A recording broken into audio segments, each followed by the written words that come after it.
Hello and welcome to the Farming Week, the podcast brought to you by Agriland.ie, keeping you up to date with all the latest in Irish agriculture.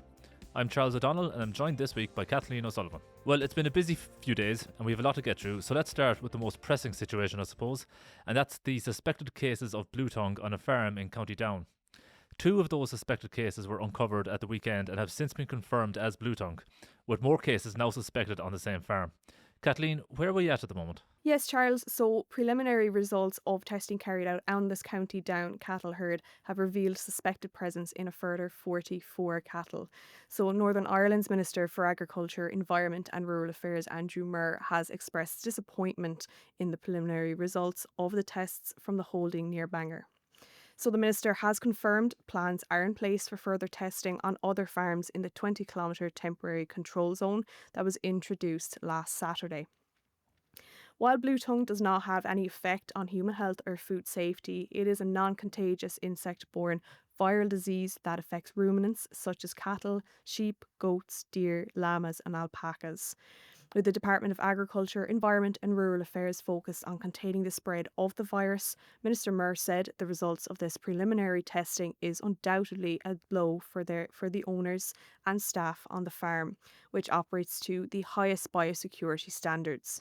He also said that it is also hugely disappointing for the agri-food sector, which up until now has enjoyed Bluetongue-free status in Northern Ireland. Chief Veterinary Officer of Northern Ireland, Brian Dewar, said that while the affected farm remains restricted, the temporary control zone will also remain in place to limit any possible spread to or from other holdings.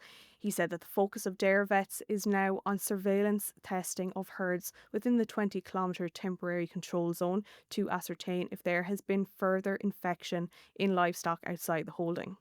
The Chief Veterinary Officer urged farmers in the temporary control zone to familiarise themselves with the restrictions that have been introduced and to stick rigidly to the measures in place.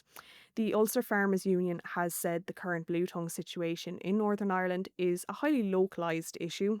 The president of the union, William Irvine, said the evidence it has received suggests that the Bluetongue situation has been driven by unusual midge activity in a specific area of Northern Ireland. And this obviously has implications across the whole island of Ireland as well, Kathleen. So what has been the reaction in the Republic of Ireland? Yeah, Charles. So obviously authorities in the north have been engaging with Minister for Agriculture, Food and the Marine, Martin Hayden, and his department. So Minister Hayden has said that if Bluetongue becomes established in any part of the island of Ireland, it could present a threat of spread to other areas next spring and summer. The Minister said the news from Northern Ireland of these additional suspect cases of Bluetongue in the infected herd is most unfortunate, and the Minister said farmers in the area and indeed across the island will be rightly concerned at these developments.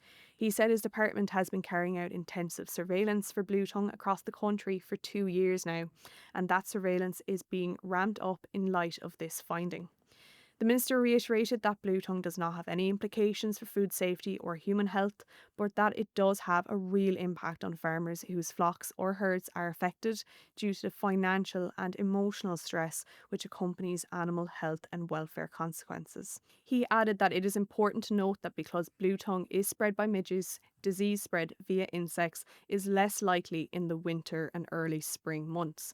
There's obviously been reaction from farmers to the recent developments, and speaking following a meeting with the Department of Agriculture in relation to the outbreak of Bluetongue, the chairperson of the Irish Creamery Milk Suppliers Association's Livestock Committee, Michael O'Connell, said that huge emphasis had been laid on the importance of early detection in terms of containing Bluetongue.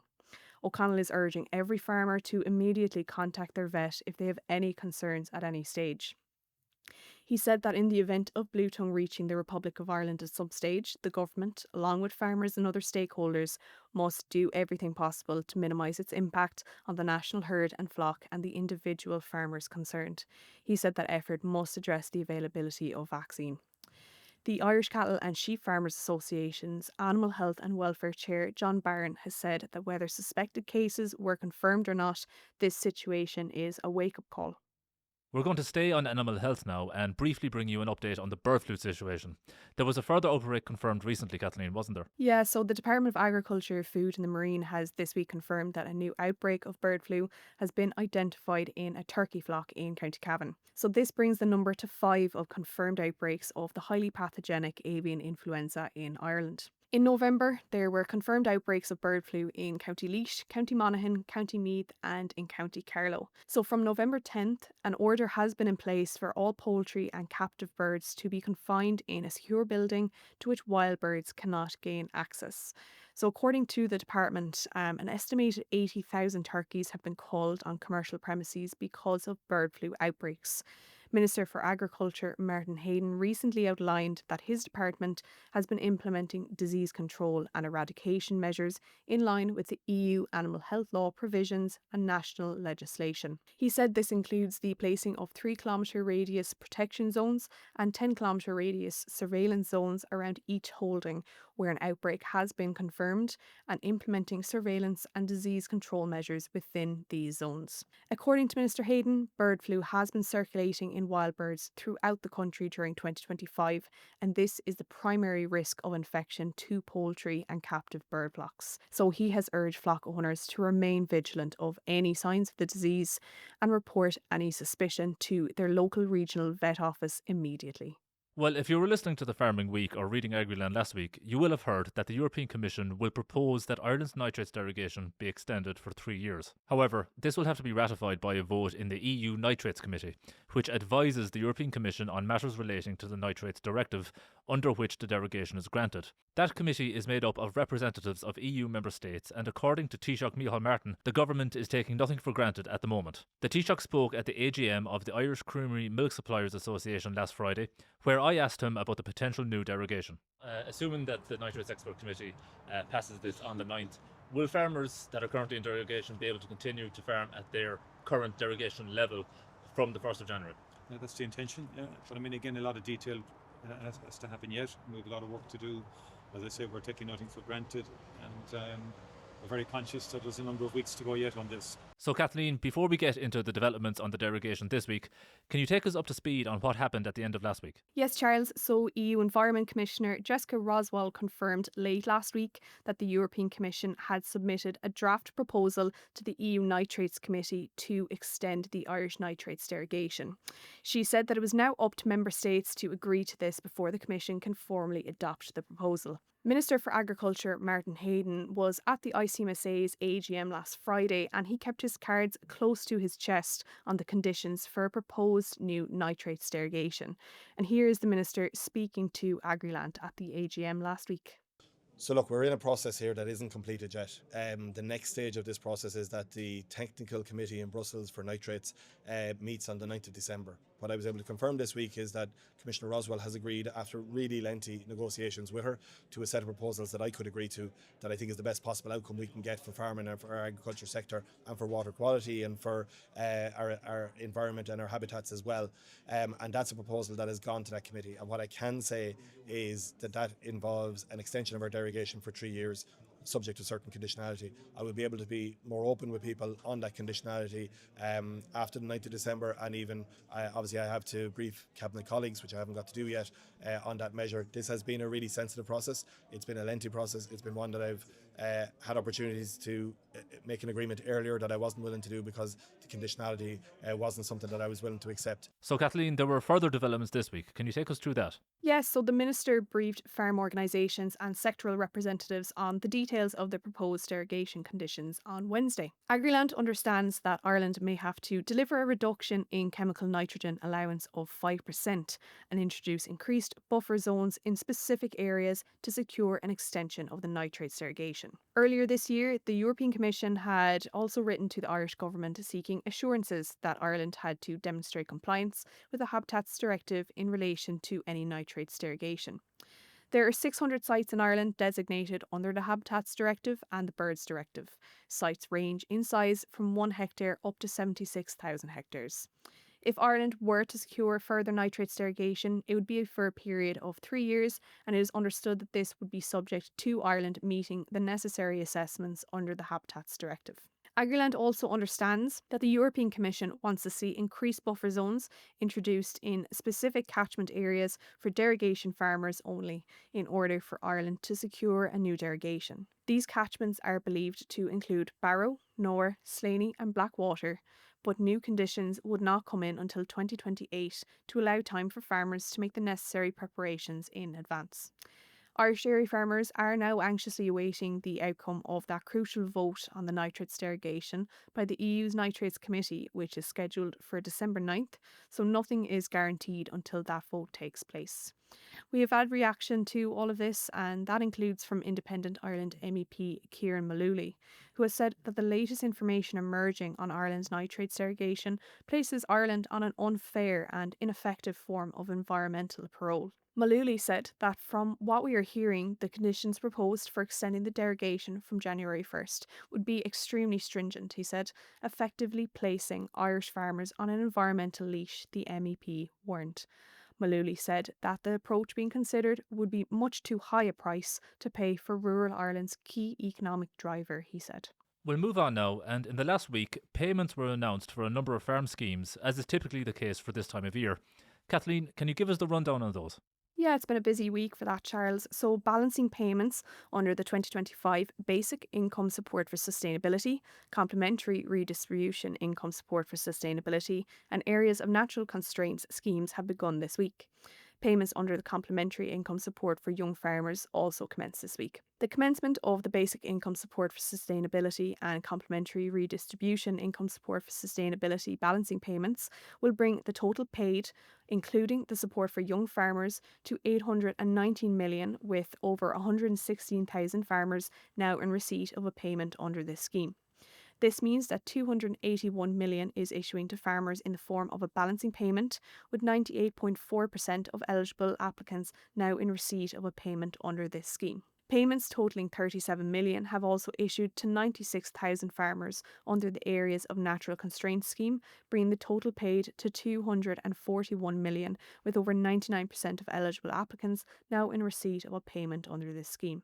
Now, other scheme payments also began this week, including over 28 million in payments under the Beef Welfare Scheme 2025. Payments have begun issuing to over 24,000 participating farmers, supporting over 450,000 calves, the Department of Agriculture confirmed. The objective of the Beef Welfare Scheme 2025 is to further increase the economic efficiency of and enhance animal health and husbandry on suckler farms.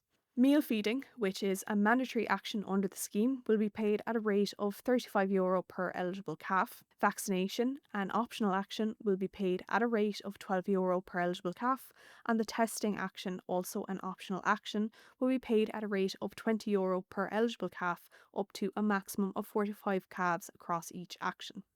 So farmers who select and complete all scheme actions will be paid €67 per calf, subject to a maximum overall payment of €3,015. Also this week, payments began issuing under the Protein Aid Scheme.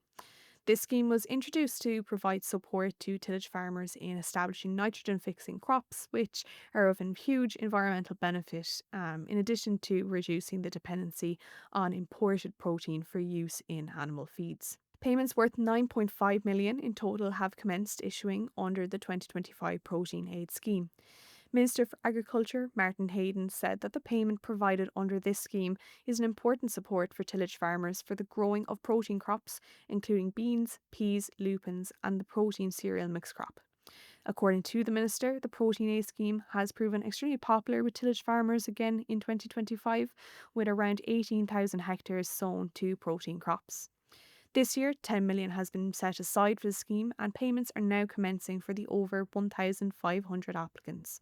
The rate for this year has been set at €600 per hectare for beans, peas, lupins and soya, and a half rate payment of €300 per hectare for the protein cereal mix.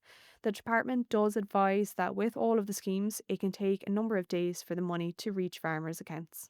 Just before we move on to our next item, we'll just let you know that the Irish Cattle Breeding Federation, the ICBF, has announced that the first genetic evaluation of 2026 will be published on March 24th. In confirming that there will be no January 2026 genetic evaluation, the ICBF said it is undertaking a major development project to work towards improved system efficiency, stability and long-term capacity. But moving on now, and this week saw the publication of Teagasc's Outlook 2026 report, which outlines predictions for farm incomes for next year. Kathleen, I suppose a lot of eyes will be on the dairy sector when it comes to next year's farm incomes. But before we get into next year, the new report also provided predictions for the final income figures for 2025. So maybe you could run through that first. Yeah, Charles. So dairy farmers saw an average 26% jump in their annual income to €137,000 this year, according to the new report. Economists estimate that the overall average farm income in 2025 jumped by 33% to almost €49,400, driven primarily by the increase in beef-related income on both dairy and dry stock farms. The average income on a cattle rearing farm in 2025 is estimated to be approximately €30,000, an increase of 118% on the modest 2024 level. For the cattle other farm category, mainly finishers, Teagasc economists also found that finished cattle prices have increased considerably, with the annual average price in 2025 up 40% on the 2024 level. So with production costs up marginally, the average income for cattle other farms in 2025 is forecast to increase to approximately €23,000. There was also an upbeat increase in sheep and lamb prices this year, according to Teagasc. The average income on a sheep farm in 2025 is estimated to be approximately €36,500, an increase of 33% on the average income level in 2024. The average income on a tillage farm in 2025 was estimated to be in the region of €47,200, which represents an increase of 14% relative to 2024. The one exception to the overall strong year for farming incomes is in relation to pig production, Teagasc said. They found that pig production was less profitable this year, although pig production increased by 5% in volume terms. As a result, prices in 2025 were on average 6% lower than in 2024. Due to a 3% drop in feed prices this year, production costs were marginally lower. This has resulted in a reduction in margins on pig farms, with an estimated margin over feed of 79 cents per kg for 2025. Looking ahead to 2026 then, Kathleen, how's the outlook shaping up? Yeah, so Teagasc said economic growth at global level is expected to be slightly lower than this year. Economists said there is considerable uncertainty associated with the outlook due to geopolitical and trade-related tensions, and concern that some stock market prices may be inflated. Limited input price movements are forecast in 2026, meaning that costs will remain at the high level which has emerged in recent years. The average farm income next year is forecast to fall by 19% to just over €40,000, but the decrease will be largely driven by a decline in dairy income. By contrast, incomes in dry stock and tillage will remain relatively stable. The forecast average dairy farm income next year is €80,000, which would represent a 42% decrease on the estimated average income level for 2025. Meanwhile, average incomes on cattle rearing farms in 2026 are forecast to decrease by 5% to €28,500. The average sheep farm income in 2026 is forecast to rise to €38,500, an increase of 5% on the estimated 2025 level. Next year, the average tillage income is forecast to decrease marginally by 1% to €46,900. So, reaction to the report included that from the Irish Creamery Milk Suppliers Association, or ICMSA. The ICMSA said the latest figures show there is a need to address what it said is the roller coaster of farm incomes. According to the ICMSA, the projections on incomes and costs have demonstrated conclusively the practical impossibility of trying to build a predictable and family budget-friendly income for dairy or beef farming, the association said. Dennis Drennan, the ICMSA president, said that any examination of the incomes to be earned by producing milk or beef over the last decade will show roller coaster peaks and troughs that leave family farms unable to plan with certainty. Well, from that report, it sounds like a potentially difficult year to come for dairy farmers when it comes to incomes and milk prices. And there was further evidence of that this week with the slide in the Global Dairy Trade GDT index continuing after the latest trading event on Tuesday. The index fell back by a further 4.3%, reflecting an average price of €3,011 per tonne of product. This is the 8th consecutive decrease in the GDT index. Meanwhile, the Ornua Purchase Price Index, the PPI, has fallen again, with its resulting indicative milk price falling by almost 1 cent per litre. When Ornua's estimated member co-op processing costs are taken into account, the index implies an indicative return of 40.1 cent per litre, down by 0.9 cent per litre on the indicative price for October. But finally this week, we turn to the Agri-Climate Rural Environment Scheme, or ACRES. And the Department of Agriculture has confirmed several changes to the scheme, including some changes around closing dates. Kathleen, can you take us through those changes? Yeah, so firstly, Charles, the department has decided to extend the deadline for the submission of payment claims in respect of non-productive investments annual work plans for 2023. So farmers in the Acres cooperation approach were previously told that this payment claim deadline was December 31st, 2025. The department said this deadline has now been extended to March 31st, 2026. The department has reminded Acres advisors that only one payment claim per annual work plan may be submitted, and each action should be complemented in compliance with the non-productive investment specification before the claim is entered on the system. Amendments have also been made in the requirements for the conservation of rare breeds action under Acres. Currently, farmers who undertake this action must produce at least one offspring from at least one of the breeds selected that is registered with the relevant breed society before the end of year 3 of the contract. The department said the timeframe for the production of at least one registered offspring has now been amended to the end of year 5. Additionally, the department has extended the deadline by which Acres Tranche 1 participants may attend a voluntary Acres training course. Farmers in Acres were previously told the deadline of completion for this voluntary training was December 31st, 2025. This deadline has now been extended to March 31st, 2026. So according to the department, farmers participating in their third year of the scheme may undertake a voluntary Acres training course as part of the Acres training scheme. Well, that's almost where we'll leave it. Just before we go, we'll just bring you a couple of final news updates. Dawn Meats and New Zealand-based meat processor Alliance Group have announced the formal completion of their new strategic partnership. The transaction sees Dawn Meats take a 65% stake in Alliance Group, with farmer shareholders retaining a 35% shareholding in the business. And secondly, what was described as a substantial reconstitution scheme for those affected by windblow will be launched in the coming days. Minister of State for Forestry, Michael Healy-Rae, gave the update this week while speaking at the conference of the Association of Farm and Forestry Contractors in Ireland. So stay tuned to Agriland for further details on when it is announced. But that's it for this week. Please don't forget to rate, review and follow The Farming Week on Spotify, Apple Podcasts or wherever you get your podcasts. We'd love if you could spare some time to give us 5 stars and share The Farming Week with anyone you think might be interested. From Kathleen and myself, all the best.